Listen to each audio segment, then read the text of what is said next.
नमस्कार दोस्तों, स्वागत है आपका अपने YouTube चैनल पर जिसका नाम है GTT EDU। इस चैनल पर आज आपके साथ हम गणित जो विषय है उसमें रेट से संबंधित जो सिलेबस है उसकी चर्चा आपके साथ करेंगे। और जो आज का अपना वीडियो जो है उसका टॉपिक जो है गणित की महत्ता यानी गणित का महत्व है। तो गणित के महत्व की चर्चा जो है आपके साथ करेंगे। ये आपके उस नीट के सिलेबस में भी है और बड़ा ही महत्वपूर्ण उपयोगी बिंदु है। तो यदि चैनल पर नए हैं तो सब्सक्राइब करें, वीडियो को लाइक करें, कमेंट करें, शेयर करें। तो गणित का महत्व जो है बताने के लिए विभिन्न विद्वान जो है उन विद्वानों ने अपने अपने मत दिए हैं। सबसे पहले हम उन विद्वानों के द्वारा दिए गए मतों की चर्चा करेंगे, किसने क्या कहा है।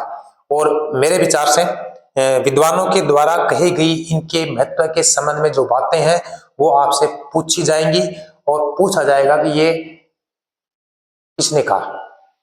ठीक है, तो 10 से 11 प्रकार की परिभाषाएं जो है महत्व के रूप में हम लेकर आए हैं और सभी विद्वानों ने गणित की महत्ता को इसमें बताया है। तो आज का अपना जो टॉपिक है गणित की महत्ता यानी गणित का महत्व है।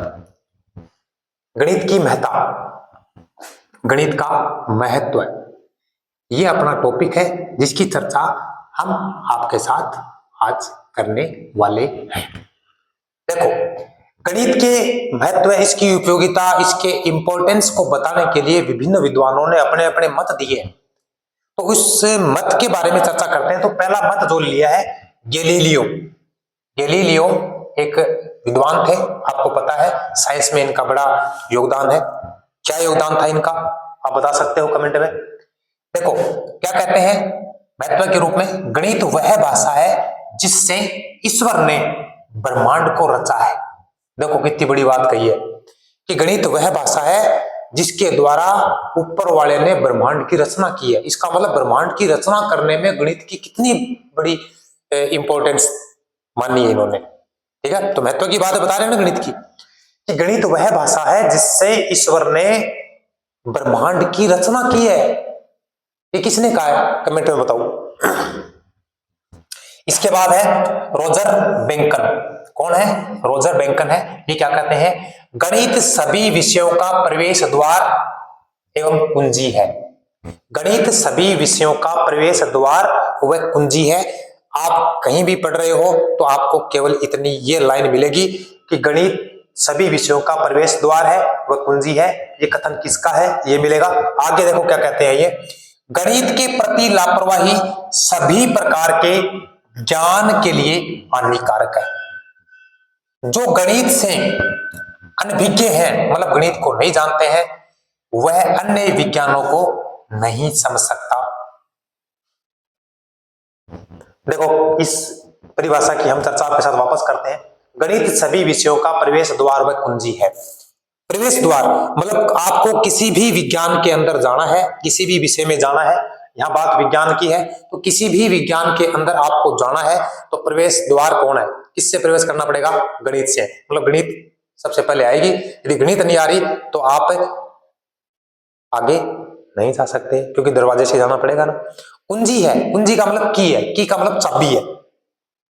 कुंजी का मतलब की यानी चाबी। सभी विषयों को खोलने के लिए, स्टार्ट करने के लिए किसकी आवश्यकता है? गणित की। कितना इंपॉर्टेंस बताया है। आगे क्या बता रहे हैं, गणित के प्रति यदि कोई टाबर में लापरवाही है, और ये जो गणित की लापरवाही कोई करता है तो ये सभी विषयों के ज्ञान के लिए हानिकारक है। जिसको गणित नहीं आ रही, गणित में लापरवाही बरतेगा, वो अन्य विषयों में भी क्या है, ज्ञान के प्रति क्या पड़ेगा, लापरवाह बनेगा और हानिकारक हो जाएगी। जो गणित विषय से अनभिज्ञ है, मतलब जो गणित को नहीं जानते हैं, नहीं समझते हैं, ज्ञान जिनके पास गणित का नहीं है, वो अन्य विज्ञानों को समझ नहीं पाएंगे। अन्य विज्ञान जो है उनको नहीं समझ पाएंगे। तो इन्होंने जो बात बताई है, गणित को क्या बताया, प्रवेश द्वार व कुंजी है। यदि कोई व्यक्ति गणित के प्रति लापरवाही दिखाता है तो वो उस के प्रति यदि लापरवाही दिखाएगा तो अन्य जो विज्ञान है उन विज्ञान के ज्ञान प्राप्ति में वो क्या होगा, उनके लिए हानिकारक हो जाएगा। इसके अलावा बताया है जो गणित के ज्ञान से अनभिज्ञ है वो सारे विज्ञानों को नहीं समझ पाएगा, अन्य किसी विज्ञान को नहीं समझ पाएगा। ये कथन किसका है आपको कमेंट में बताना है। अगला है कॉम्टे। कॉम्टे है, ये क्या कहते हैं, विज्ञान की जिस शिक्षा का आरंभ गणित से या गणित के माध्यम से नहीं किया जा सकता वह निश्चय ही बुनियादी तौर पर दोषपूर्ण है। मतलब विज्ञान की शिक्षा यदि गणित शुरू नहीं की गई है तो वह शिक्षा जकी अपन मिली है वह बेसिक मतलब बुनियादी तौर पर की है, दोषपूर्ण है। तो कितने महत्व की बात बता रहे हैं। और विज्ञान की शिक्षा का आरंभ यदि गणित के ज्ञान से या गणित के माध्यम से नहीं किया जाता है तो वो प्राप्त शिक्षा प्राप्त ज्ञान निश्चित ही क्या होगा, दोषपूर्ण होगा। कथन किसका है कमेंट में बताओ।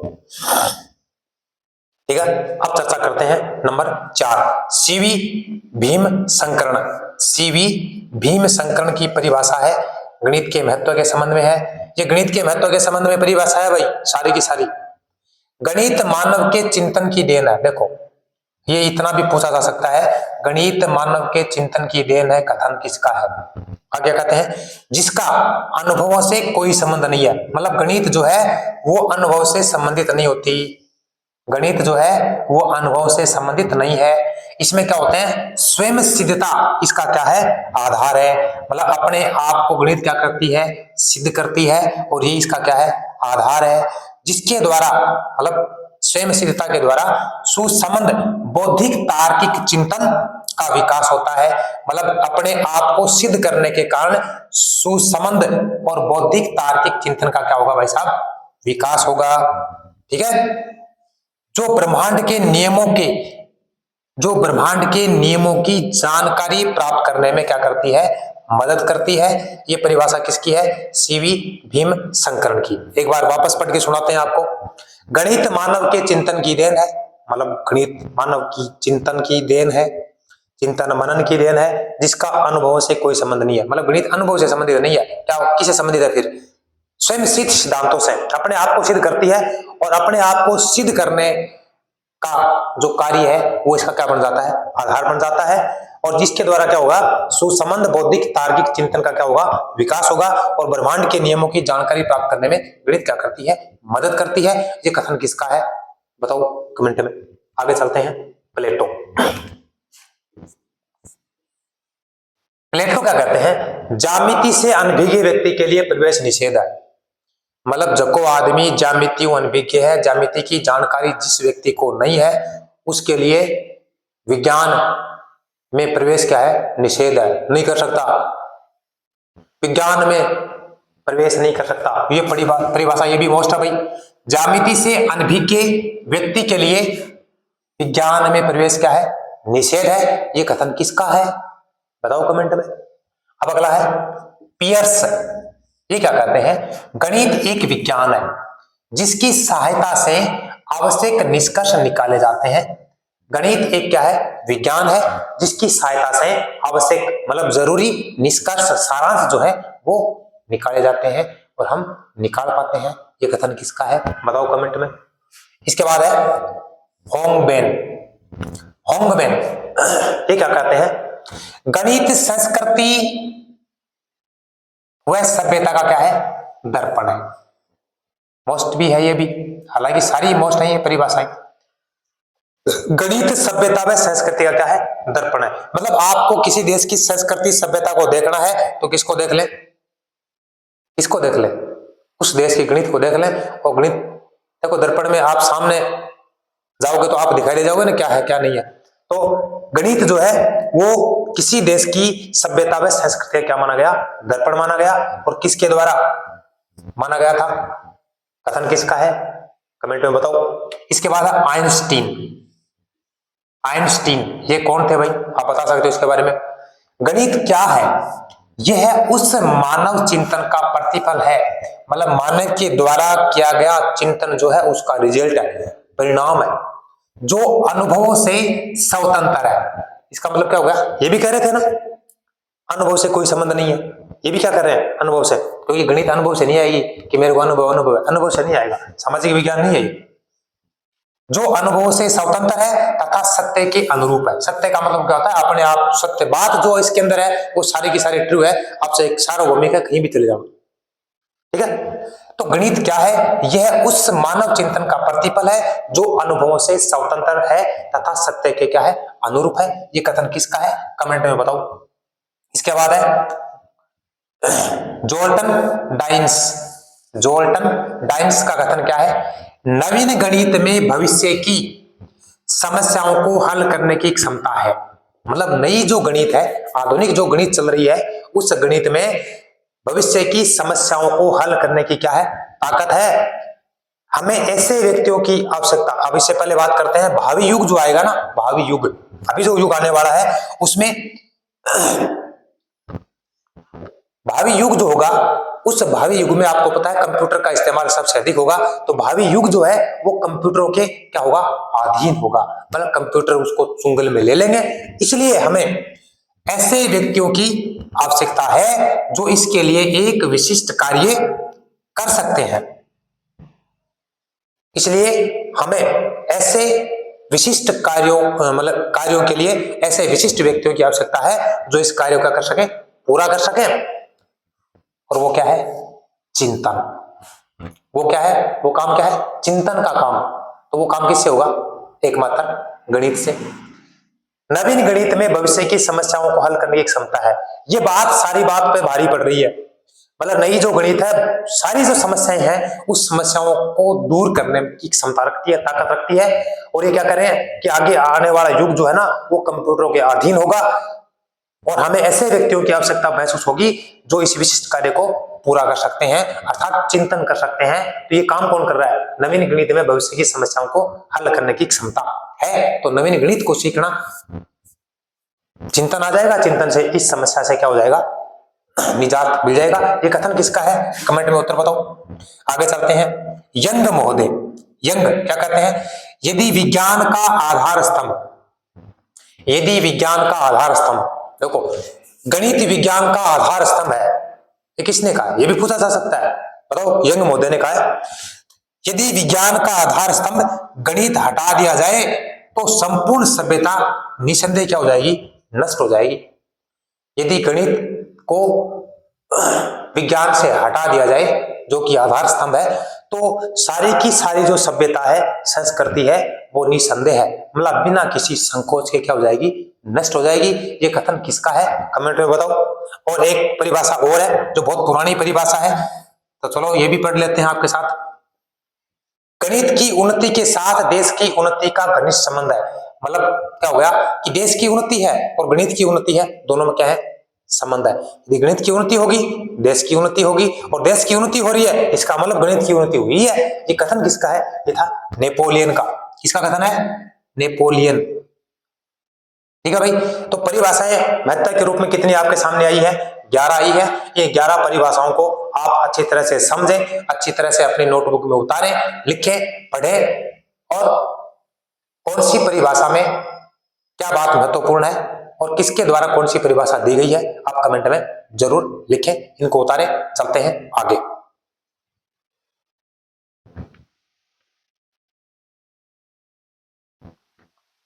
चलो आगे चलते हैं।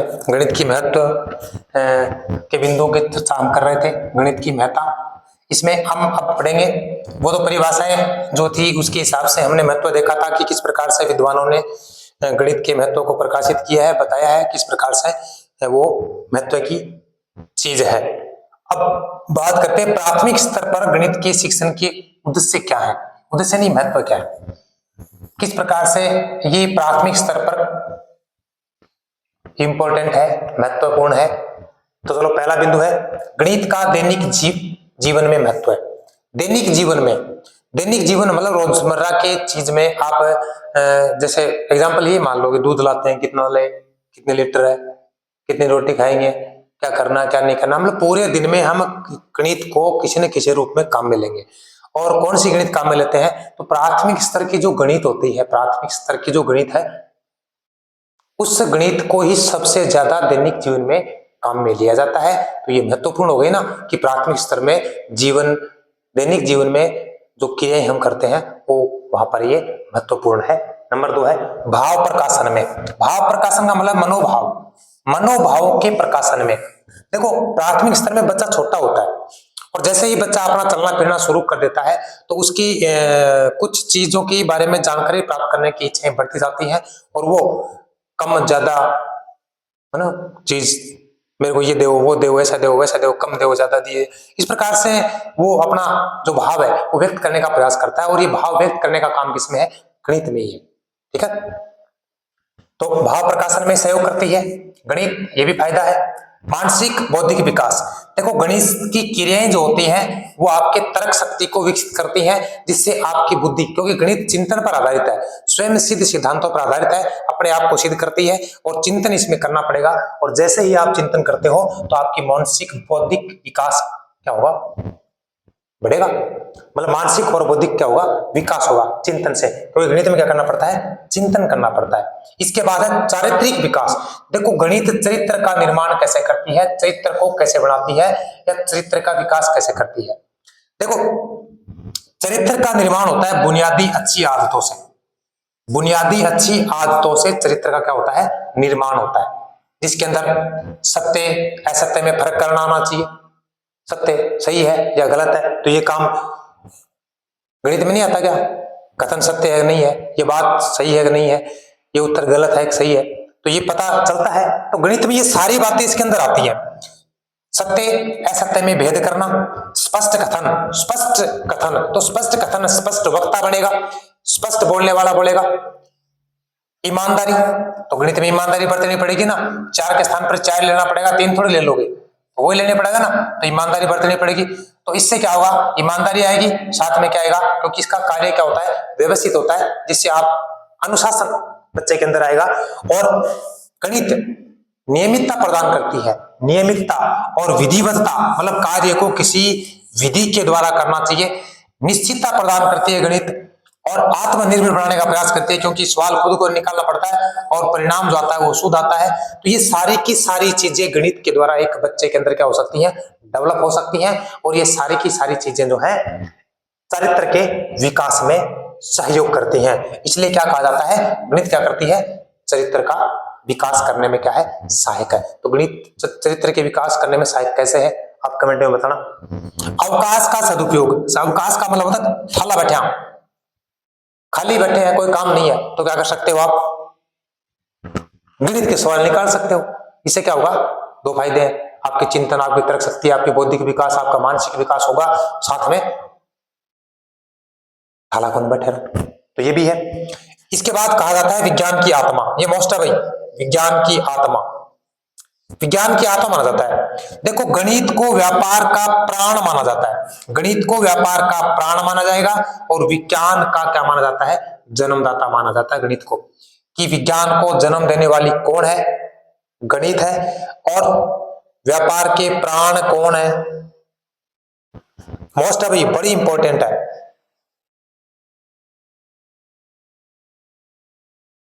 ठीक है, गणित सभी विषय, गणित जो है सभी विज्ञान की सिंह द्वार व कुंजी है, ये बात इससे सटीक मिलती है, इसलिए परिभाषा लिखी है, आपको ये बताना है कि ये कथन किसका है, गणित सभी विज्ञान की सिंह द्वार व कुंजी है, ये कथन किसका है, तो विज्ञान की आत्मा मानी जाती है, गणित को व्यापार का प्राण मानते हैं, और विज्ञान जो है उसका क्या है, ये जन्मदाता है, क्योंकि इसकी आत्मा इसके अंदर घुसी हुई है। ठीक है, ये मोस्ट है भाई, आगे चलते हैं। अब इसी के संबंध में विज्ञान की आत्मा के रूप में कांट एक विद्वान है, वो क्या कहते हैं, विज्ञान उस सीमा तक सत्य है, विज्ञान जो है उस सीमा तक सत्य है जहां तक गणित का प्रयोग किया गया है, मतलब विज्ञान में जहां तक गणित का प्रयोग किया गया वहां तक विज्ञान क्या है, सत्य है, और जहां गणित का प्रयोग नहीं है विज्ञान वहां क्या है, दोषपूर्ण है, दोषपूर्ण है।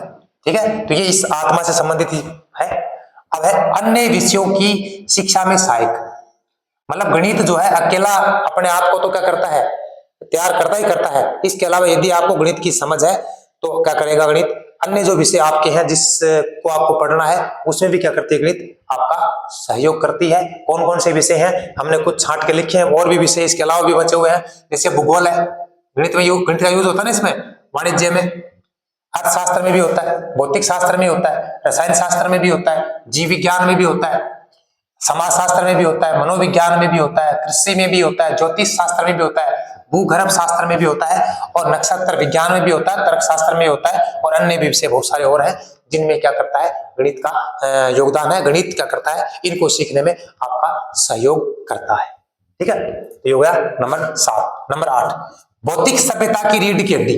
भौतिक सभ्यता की रीढ़ की हड्डी, यंग एक विद्वान है ना, ताकि परिभाषा तय पड़ी एक कह रहे हैं इस पॉइंट टू संबंधित भौतिक सभ्यता की रीढ़ की हड्डी है। ये महत्व है, यदि विज्ञान से इसका आधार स्तंभ गणित हटा दिया जाए तो सभ्यता निसंदेह क्या हो जाएगी, नष्ट हो जाएगी। ये कथन किसका है, और ये इससे संबंधित है ना, इसलिए माना क्या जाता है कि भौतिक सभ्यता की गणित क्या है, रीढ़ की हड्डी है।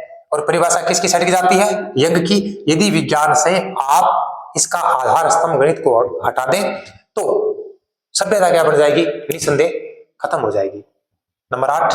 नंबर 9, सामाजिक व भौतिक समृद्धि का विकास। सामाजिक और भौतिक समृद्धि का विकास। देखो गणित के आंकड़े हैं, गणित से क्या मिलेंगे, आपको आंकड़े मिलेंगे। उन आंकड़ों की सहायता से हम क्या करेंगे, सामाजिक जीवन की तुलना करते हैं। बात आ गई सामाजिक की, मतलब सामाजिक और भौतिक समृद्धि की जांच करनी है तो गणित के द्वारा ही करोगे ना, कि गणित के जो आंकड़े आपको मिले हैं उन आंकड़ों की सहायता से हम क्या करेंगे, सामाजिक जीवन की क्या करेंगे, तुलना करेंगे। आर्थिक विकास जो है उसका अनुमान लगाएंगे आंकड़ा की सहायता हो, और उत्पादन में कितनी वृद्धि हुई, कितनी कमी हुई, इसकी जानकारी कहां से मिलती है, कहां से मिलती है, गणित से। तो क्या हो गया, सामाजिक व भौतिक समृद्धि का विकास गणित के द्वारा होता है। अगला है सांस्कृतिक समृद्धि का विकास। सांस्कृतिक समृद्धि का विकास, होगबेन एक विद्वान है, इन्होंने क्या बताया था कि गणित सभ्यता व संस्कृति का क्या है, दर्पण है। गणित क्या है, सभ्यता व संस्कृति का दर्पण है। आपको किसी देश की सभ्यता और संस्कृति की जांच करनी है, विकास देखना है, तो आप क्या करें, उस देश की गणित के विकास को चेक करो, देखो, उतना ही उसका मिलेगा। तो सांस्कृतिक समृद्धि का क्या है, विकास होता है, किसके द्वारा, गणित के द्वारा। अगला है सौंदर्यात्मक महत्व, मतलब सुंदरता। देखो यहाँ सुंदरता का मतलब ये नहीं है कि फेयर एंड लवली लगा ली, क्रीम लगा ली, पाउडर लगा लियो, शर्ट छिड़क लियो, खच लिया, चलो। सौंदर्यात्मक महत्व का मतलब ये यहाँ पर है, देखो बात यहाँ पर के पढ़ने की है, शिक्षण की है। तो शिक्षण में 3 चीजें होती हैं, लिखना, पढ़ना, और यहाँ इसमें हिसाब भी होता है। तो देखो गणित को लिखने का, पढ़ने का, हिसाब का जो तरीका है उसको आप इस प्रकार से प्रस्तुत कर सकते हो, जिससे क्या होगा, आप सौंदर्यात्मक तरीके से इसको प्रस्तुत कर सकते हो। तो ये क्या कहते हैं, गणित का अध्ययन उचित तथा स्थूल रूप से किया जाता है। मतलब गणित का अध्ययन जो है उचित तथा स्थूल रूप में किया जाता है, तो छात्र उसके सौंदर्य का आनंद लेने में समर्थ होते हैं। यदि किसी भी विषय का उचित और स्थूल अध्ययन किया जाता है या रूप होता है तो उसमें क्या मिलेगा, सौंदर्यात्मक चीजें मिलेंगी, और सौंदर्यात्मक चीज मिलेंगी तो बच्चे जो पढ़ते हैं वो क्या करेंगे, उसके सौंदर्य का आनंद लेंगे। और ये 3 चीजें इसके अंदर शामिल है, लिखना है, पढ़ना है, हिसाब है, और ये 3R इनको बोला जाता है, 3R। ठीक है भाई, तो ये है आज के महत्व के बिंदु जो गणित के हैं प्राथमिक स्तर के, और इनसे संबंधित परिभाषाएं जो है मैंने आपके सामने प्रस्तुत की हैं। उम्मीद है ये सारी की सारी चीज आपको समझ में आई होगी। वीडियो कैसा लगा कमेंट में बताएं, ठीक है। तो मिलते हैं अगले वीडियो में, और अगले वीडियो में हम इससे आगे वाले बिंदु की चर्चा आपके साथ करेंगे। तब तक खुश रहें, मस्त रहें, स्वस्थ रहें। लाइक करें, कमेंट करें, शेयर करें, सब्सक्राइब करें।